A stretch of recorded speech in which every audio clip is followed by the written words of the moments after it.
students, welcome to my channel Master Mathematics by Shaji Mohandas. Today we are discussing about the chapter 12 proportion, that is class 9 maths learning excellence activity. Okay, നമ്മൾ എല്ലാ ചാപ്റ്ററും 11 വരെയുള്ള എല്ലാ ചാപ്റ്ററും complete ചെയ്തിട്ടുണ്ട്.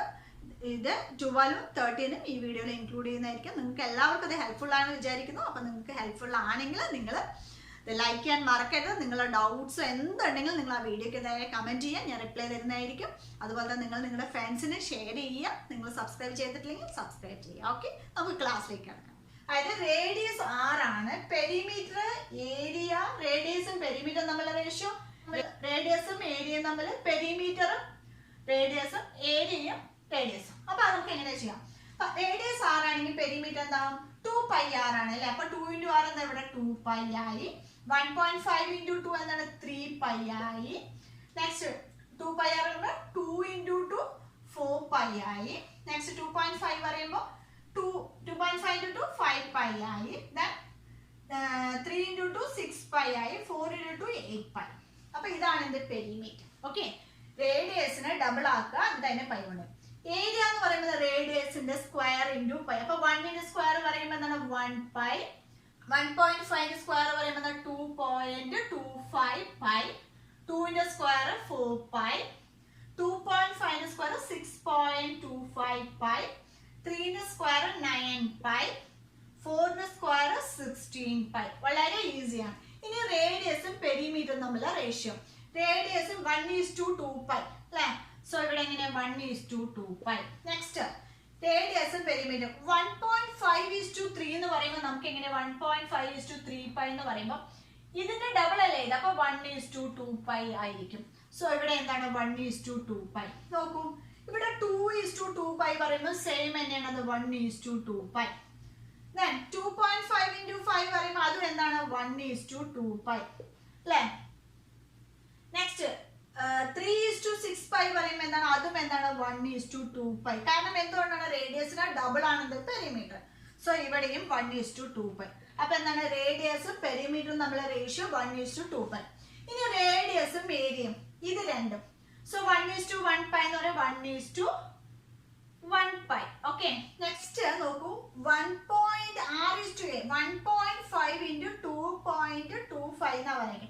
അതെങ്ങനെ നമുക്ക് എഴുതാം? 1.5/2.25 എന്നാണ്. അത് നമ്മൾ എങ്ങനെ ഫ്രാക്ഷൻ ആക്കാന്ന് വെച്ച് കഴിഞ്ഞാൽ ഇവിടെ ഒരു ഡെസിമൽ, ഇവിടെ 2 ഡെസിമൽ. അപ്പൊ നമ്മൾ മാറ്റി 150/225 ആയി. ഇനി ഇതിനെ കട്ട് ചെയ്യുന്ന സമയത്ത് നമുക്ക് എങ്ങനെ 5 വെച്ച് ചെയ്യാം. 4 5s are 25. സോ 3 5 30 കിട്ടി. എഗെയിൻ നമുക്ക് എന്താ 3 വെച്ച് ചെയ്യാം. 10/ ഇവിടെ എന്തൊട്ട് 15 കിട്ടും. 2 5s are 10. സോ 3. സോ എന്താണ് ഏറ്റവും ലോവസ്റ്റ് റേഷ്യോ 2:3π. സോ ഇവിടെ എന്താ 2:3π. ഓക്കെ, നെക്സ്റ്റ് 2:4π പറയുമ്പോൾ എന്താണ് 1:2π തന്നെയാണ്. നെക്സ്റ്റ് നോക്കൂ, ഇവിടെ 2.5ഉം 6.25 അതും അതേപോലെ തന്നെയാണ്. 2.5/6.25 എങ്ങനെ റേഷ്യോ ആക്കാം? അപ്പൊ നമ്മൾ 250/625 ആവും. അപ്പൊ നമ്മൾ ഏറ്റവും ലോവസ്റ്റ് റേഷ്യോ ആണ് എടുക്കേണ്ടത്. അപ്പൊ എന്താണ് 50 വരും, 25 കിട്ടും. നെക്സ്റ്റ് 25 2 ടൈം കൊടുത്തും ഇവിടെ എന്താ 5. അപ്പൊ എന്താ 2:5 എന്നുള്ളതാണ്. സോ 2:5π. ഓക്കെ, നെക്സ്റ്റ് 3ഉം 9ഉം അതെന്ത് തന്നെയാണ്? അത് 1:3. അതായത് 3/9 എന്ന് വെച്ചാൽ 1:3. സോ 1:3π. നെക്സ്റ്റ് 4ഉം 16ഉം അതെന്താണ് 4/16 എന്ന് പറയുമ്പോൾ 1/4. സോ 1:4π. ഓക്കെ, വളരെ ഈസിയാണ്. ഇതൊന്ന് സിംപ്ലിഫിക്കേഷൻ അറിഞ്ഞാൽ മതി. ഓക്കെ, നെക്സ്റ്റ് P/R, അതായത് പെരിമീറ്ററും റേഡിയസും. പെരിമീറ്ററും റേഡിയസും അതെന്താണ് 2π/1. 2π/1 എന്ന് വെച്ച് കഴിഞ്ഞാൽ എന്താണ് ഇവിടെ 2π തന്നെയാണ്. നെക്സ്റ്റ് നോക്കൂ, 3π/1 എന്ന് പറഞ്ഞാൽ എന്താണ്? അതായത് 3/1.5 എന്ന് വെച്ചാൽ എന്താണ്? ഇത് 2 ടൈം അല്ലേ? അപ്പൊ അവിടെ എന്തായാലും 2π ആയി. സെയിം തന്നെയാണ് 4/2 പറയുമ്പോഴും 2π. അപ്പൊ എല്ലാം ഇവിടെ എന്താ വരികയാണ്? റേഷ്യോസ് 2π തന്നെയാണ്. നിങ്ങൾ ചെയ്ത് കഴിയുമ്പോൾ അറിയാൻ പറ്റും. ഇനി ഏരിയ ബൈ റേഡിയസ്. ഏരിയ എന്താണ്? ഏരിയ ഇത്. അപ്പൊ 1π/1 എന്ന് പറയുമ്പോൾ ഇവിടെ π ആയി. ഇനി നോക്ക്, ഇവിടെ 2.25/1.5 എന്ന് വെച്ച് കഴിഞ്ഞാൽ നമ്മളെങ്ങനെ 2.25/1.5 പറഞ്ഞാൽ നമ്മൾ 15 സ്ക്വയർ 25. സോ 1.5π. നെക്സ്റ്റ് നോക്ക്, ഇവിടുത്തെ ഏരിയ എത്രയാണ് നോക്കൂ, 4π/2π. അപ്പൊ എന്താണ് ഇവിടെ എന്ത് കിട്ടും? 2π എന്ന് കിട്ടും. നെക്സ്റ്റ് നോക്കൂ ഏരിയ 6.25 by 2.5 എന്ന് പറയുമ്പോൾ എന്താ കിട്ടുക നമുക്ക്? അതായത് ഇതിന്റെ എന്താണ് 2.5 into 2.5 അപ്പൊ 2.5 പൈ. നെക്സ്റ്റ് നോക്കൂ 9/3 എന്ന് പറയുമ്പോൾ എന്താണ് 3 പൈ ആണ്. നെക്സ്റ്റ് നോക്കൂ ഇവിടെ 16 അപ്പൊ എന്താണ് ഇവിടെ 4 പൈ ആണ്. അപ്പൊ വളരെ ഈസി ആയിട്ട് നിങ്ങൾ ഡിവൈഡ് ചെയ്ത് കഴിഞ്ഞാൽ ഈസി ആയിട്ട് നിങ്ങൾക്ക് ഇത് ചെയ്യാൻ പറ്റും. ഓക്കെ, നെക്സ്റ്റ് കുറച്ച് എന്താ പറയാ ട്രൂ ഓർ ഫാൾസ് ക്വസ്റ്റ്യൻസ് ആണ് ബേസ്ഡ് ഓൺ ദിസ് ടേബിൾ. അപ്പൊ നമുക്ക് നോക്കാം. ആദ്യത്തെ perimeter is 2 times it's radius. Perimeter അതിന്റെ 2 times ആണോ? പെരിമീറ്റർ എന്ന് പറയുമ്പോൾ റേഡിയസിന്റെ 2 times ആണോ? അല്ല, റേഡിയസിന്റെ 2 times പറയുന്നത് ഡയാമീറ്റർ ആണ്. പക്ഷെ ഇവിടെ എന്താണ് 2 പൈ ടൈംസ് ആണ്. അപ്പൊ ഇതെന്താണ് ഫാൾസ് ആണ്. സെക്കൻഡ് ക്വസ്റ്റ്യൻ നോക്കിക്കോളൂ. Second perimeter is 2 pi times അല്ലെ, റേഡിയസിന്റെ എന്ത് ടൈംസ് ആണ്? 2 പൈ ടൈംസ് ആണ്. അപ്പൊ അതെന്താണ് ട്രൂ ആണ്. നെക്സ്റ്റ് സി നോക്കൂ. Radius is 1/2 pi part of perimeter. അതായത് റേഡിയസ് എന്ന് പറയുന്നത് അവർ തന്നിരിക്കുന്നത് 1/2 പൈ പാർട്ട് ഓഫ് പെരിമീറ്റർ. ഇവിടെ എന്താണ് പെരിമീറ്റർ? 1/2 പൈ ഇൻറ്റു പെരിമീറ്റർ എന്താണ് 2 പൈ. അപ്പൊ 2 പൈയും 2 പൈ റേഡിയസ് അല്ല. അപ്പൊ എന്താണ് ഇത് ട്രൂ ആണ്. ഡി നോക്കൂ. ഡി എന്താണ്? In any circle area is pi time it's radius. Area എന്ന് പറയുന്നത് പൈ ടൈംസ് റേഡിയസ് ആണോ? അല്ല. എന്താണ് റേഡിയസിന്റെ സ്ക്വയർ വർഗമാണോ? അപ്പൊ എന്താണ് ഫാൾസ് ആണ്. ഓക്കെ, നെക്സ്റ്റ് ഇ നോക്കൂ. ഇയില് the ratio of radius to perimeter is always 1:2. അത് റേഡിയസും പെരിമീറ്ററും തമ്മിലുള്ള റേഷ്യോ ആ കോളത്തെ എല്ലാം സെയിം ആണോ? അതെ, 1:2 പൈ ആണ്. അപ്പൊ എന്താണ് ട്രൂ ആണ്. ഓക്കെ, നെക്സ്റ്റ് എഫ് നോക്കൂ. In any circle the ratio of radius to area is 1:2. റേഡിയസും ഏരിയയും തമ്മിലുള്ള ഇതിന്റെ റേഷ്യോ സെയിം ആണോ? 1:2 പൈ എന്നുള്ള രൂപത്തിലാണോ? അല്ല. ഇവിടെ 1:2 പൈ 2:3 പൈ. അപ്പൊ എന്താണ്? അല്ല. അപ്പൊ എന്താണ് ഫാൾസ് ആണ്. ഓക്കെ, നെക്സ്റ്റ് ജി എന്താ നോക്കൂ. The radius of perimeter of a circle are scaled by same factor. അതായത് റേഡിയസും പെരിമീറ്ററും തമ്മിലുള്ളത് ഒരു കോൺസ്റ്റന്റ് ഫാക്ടർ ആണ് വരുന്നത്. അതെന്താണ്? 1:2 പൈ 1:2 പൈ 1:2 പൈ.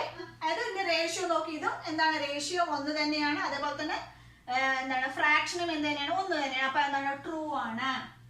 എല്ലാം 2 പൈ എന്നുള്ള ഒരു കോൺസ്റ്റന്റ് ടേമിലാണ് ഇത് വരുന്നത്. ഓക്കെ, എച്ച് നോക്കിക്കോളൂ. The radius and area of circle is scaled by same factor. അതായത് ഏരിയയും റേഡിയസും ഏരിയ റേഡിയസ് ഇതാണ് എല്ലാം ഒരേ ഫാക്ടർ ആണ് വന്നിരിക്കുന്നത്? അല്ല. അപ്പൊ ഇവിടെ എന്താണ് ഫാൾസ് ആണ്. നെക്സ്റ്റ് ഐ നോക്കൂ. The area of circle is proportional to it radius. The constant proportionality is 3 pi. നോക്കൂ, ഏരിയയുടെയും റേഡിയസിന്റെയും പ്രൊപ്പോർഷണാലിറ്റി ഇത് കോൺസ്റ്റന്റ് ആയിട്ട് 3 പൈ ആണോ വന്നിരിക്കുന്നത് ഈ കോളത്തിൽ മുഴുവനായിട്ടും? അല്ല. അപ്പൊ അതും എന്താണ് ഫാൾസ് ആണ്. നെക്സ്റ്റ് ജെ എന്താ നോക്കൂ. ജെ എന്ന് പറയുന്നത് perimeter is proportional to radius. The constant proportionality is 2 pi. അത് പെരിമീറ്ററും റേഡിയസും തമ്മിലുള്ള പ്രൊപ്പോർഷണാലിറ്റി എന്ത് തന്നെയാണ്? 2 പൈ തന്നെയാണ്. അപ്പൊ അതെന്താണ് ട്രൂ ആണ്. അപ്പൊ കോളം നോക്കിക്കഴിഞ്ഞാൽ വൃത്തിയായിട്ട് നമുക്ക് ആൻസർ ചെയ്യാൻ പറ്റും. ഓക്കെ, നെക്സ്റ്റ് കെ എന്ന് പറയുന്നത് if the radius is 1.5 the ratio square to the radius to area. അതായത് ഇവിടെ 1.5 ഹോൾസ് ആണെങ്കിൽ 1.5 സ്ക്വയർ is to 2.25 റേഡിയസിന്റെ സ്ക്വയർ. അതായത് ഇവിടെ പറഞ്ഞിരിക്കുന്നത് റേഡിയസിന്റെ സ്ക്വയറിന് പ്രൊപ്പോർഷൻ, റേഡിയസിന്റെ സ്ക്വയറിന് പ്രൊപ്പോർഷൻ ആണ് ഏരിയ എന്നുള്ളത്. ഇവിടെ റേഡിയസ് എന്താ 1.5 ആണ്. അപ്പൊ 1.5 സ്ക്വയർ ഈസ് ഈക്വൽ ടു 2.25. ശരിയല്ലേ? 1.5 സ്ക്വയർ 2.5. അപ്പൊ അങ്ങനെയാണെങ്കിൽ നമ്മൾ ഇതിനെ എങ്ങനെ എഴുതാം? ഇവിടെ പൈ ഉണ്ട്. സോ 1:2 പൈ എന്നുള്ള എൽ എന്ന് പറയുന്നത് in any circle ratio square radius is 1:2 pi. അതായത് റേഷ്യോ ഓഫ് സ്ക്വയർ റേഡിയസ് അല്ലെ, റേഷ്യോ സ്ക്വയർ റേഡിയസ് എന്ന് പറയുന്നത് 1:2 പൈ ആണ്. അപ്പൊ കെ അവിടെ തന്നിട്ടുണ്ട്. എൽ എന്താണ്? ട്രൂ ആണ്. എൽ ട്രൂ ആണ്. നെക്സ്റ്റ് സെക്കൻഡ് വണ്ണില് the square of radius of a circle is 3. What is its area? അതായത് സ്ക്വയർ ഓഫ് റേഡിയസ്, റേഡിയസ് എന്ന് പറയുമ്പോൾ 6, ആ സ്ക്വയർ ഓഫ് റേഡിയസ് എന്ന് പറയുന്നത് എന്താണെന്ന് 3 ആണ് തന്നിട്ടുണ്ടെങ്കിൽ അപ്പൊ അതിന്റെ ഏരിയ എത്രയാണെന്ന് ചോദിച്ചു. So area is equal to എന്താണ്? Pi R square. അപ്പൊ എന്താണ്? 3 പൈ. വളരെ ഈസിയാണ്. ദെൻ തേർഡ് വൺ നോക്കൂ. The square of its radius of a circle is X. അതേസമയം സ്ക്വയർ ഓഫ് ഇറ്റ്സ് റേഡിയസ് എന്ന് പറയുന്നത് എക്സ് തന്നിട്ടുണ്ട്. അങ്ങനെയാണെങ്കിൽ ഏരിയ എന്തായിരിക്കും? Area equal to X pi ആയിരിക്കും. Then fourth one, the area of a circle is pi times square of its radius. ശരിയല്ലേ? അതെ. Dash എന്ന് പറയുമ്പോൾ pi times square of its radius. അല്ലേ? ഏരിയ എന്ന് പറയുന്നത് pi times square of its radius ആണ്. Okay. Next fifth one, is area of a circle is proportional to square of its radius. What is the constant proportionality? Square proportionality ആയിരിക്കും എന്താണ്? Pi R square ആണ്. അപ്പൊ അതിന്റെ constant proportionality എന്താണ്? അതായത് ഇവിടെ R square. അപ്പൊ എന്തായിരിക്കും? 1:π. അപ്പൊ area is proportional to R square ആണ് ഇവിടെ തന്നിരിക്കുന്നത്. അതായത് R square is equal pi square. അപ്പൊ ഇവിടുത്തെ കോൺസ്റ്റന്റ് പ്രൊപ്പോർഷണാലിറ്റി എന്താണ്? ഇവിടെ പൈ ആയിരിക്കും. കോൺസ്റ്റന്റ് പ്രൊപ്പോർഷണാലിറ്റി എന്ന് പറയുന്നത് എന്താണ്? പൈ ആയിരിക്കും. ഓക്കെ. അപ്പൊ ഫിഫ്തിൽ എഴുതേണ്ടത് എസ് ആണ്. കോൺസ്റ്റന്റ് പ്രൊപ്പോർഷണാലിറ്റി ആണ്. അത് പൈയും ആണ്. ഓക്കെ. നെക്സ്റ്റ് സിക്സ്ത് സെവൻത്തിലും സിക്സ്ത് എന്ന് പറയുന്നത് X is an independent changing measure, Y is dependent measure, then if Y equal to K X. അതായത് എക്സും വൈയും എന്നുണ്ട്. എക്സ് ചേഞ്ച് ചെയ്തുകൊണ്ട് അനുസരിച്ച് വൈന്റെ വാല്യൂ ചേഞ്ച് ആവും. അതായത് വൈ ഡിപെൻഡന്റ് ടു എക്സ്, എക്സിന്റെ വാല്യൂസ് മാറുന്നതിനനുസരിച്ച് വൈ വാല്യൂ മാറും. അപ്പൊ അവിടെ തന്നെ Y equal to K X ആണ്. അങ്ങനെയാണെങ്കിൽ വൈ ബൈ എക്സ് എന്തായിരിക്കും? കെ ആയിരിക്കും. അപ്പൊ എക്സ് ഈസ് ടു വൈ എന്തായിരിക്കും? അത് 1:, എക്സ് ഈസ് ടു വൈ പറയുമ്പോൾ എക്സ് എന്ന് പറയുന്നതാണ് എക്സ് ഈസ് ടു വൈ എന്ന് പറയുമ്പോൾ കെ എക്സ് ആണ് അല്ലെ. സോ നമുക്ക് അതിനെ എങ്ങനെ എഴുതാം? 1:k എന്ന് എഴുതാം അല്ലെ.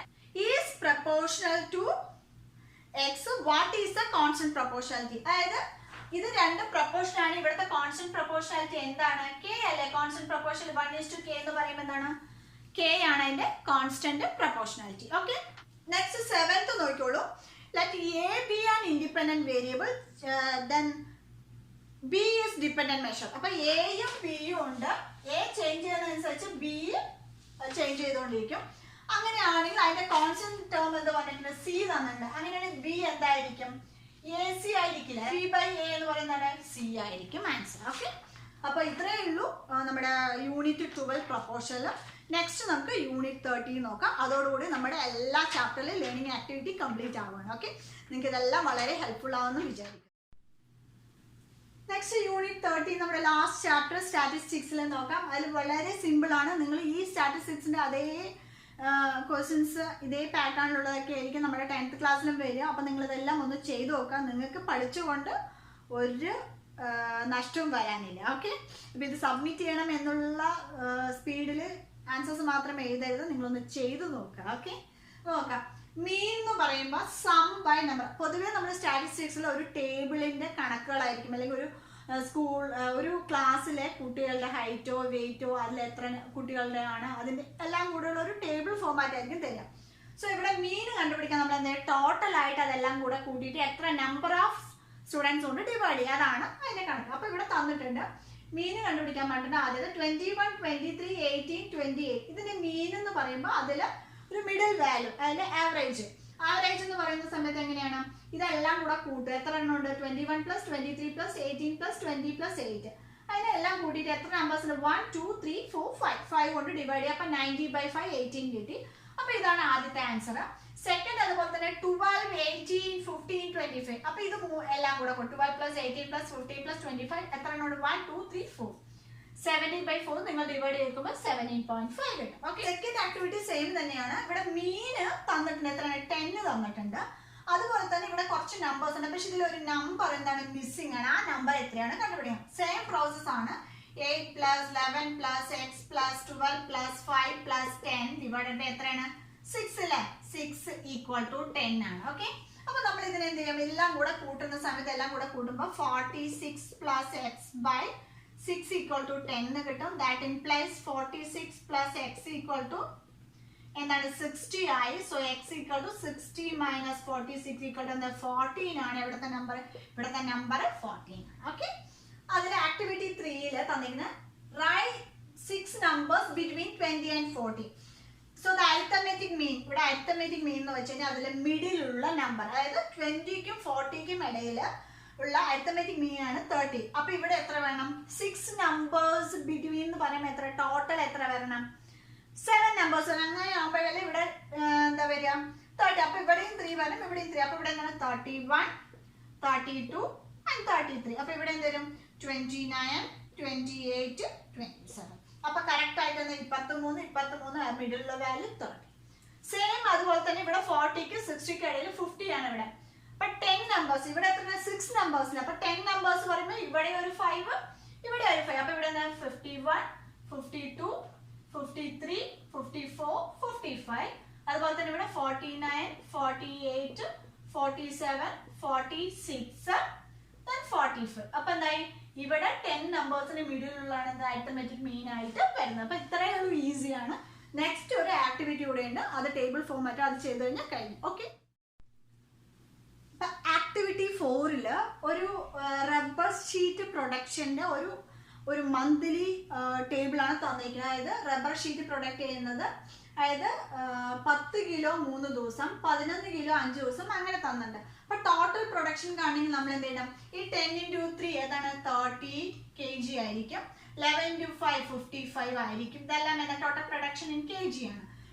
നെക്സ്റ്റ് എന്താണ് total weight of rubber sheet പറയുമ്പോൾ എന്താ എല്ലാം കൂടെ ആഡ് ചെയ്യണം അത്രയും kg.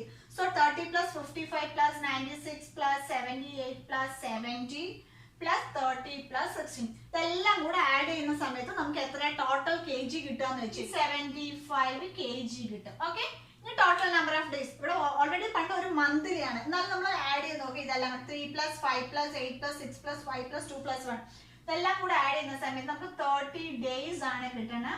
അങ്ങനെയാണെങ്കിൽ weight of the average weight, അതായത് ഒരു മാസത്തിൽ ആവറേജ് എത്രയാണെന്ന് ചോദിച്ചാൽ നമ്മുടെ ടോട്ടൽ വെയിറ്റ് 375/30 ആണ്. അപ്പൊ നമ്മളിത് ഡിവൈഡ് ചെയ്യുന്ന സമയത്ത് നമുക്ക് എന്താണ് 12.5 kg ആണ് എന്താ ആവറേജ് വെയിറ്റ് ആയിട്ട് കിട്ടുന്നത്. ഓക്കെ, അപ്പൊ നമ്മളുടെ ക്ലാസ് 9 എല്ലാ ആക്ടിവിറ്റിയും നമ്മൾ ചെയ്തിട്ടുണ്ട്.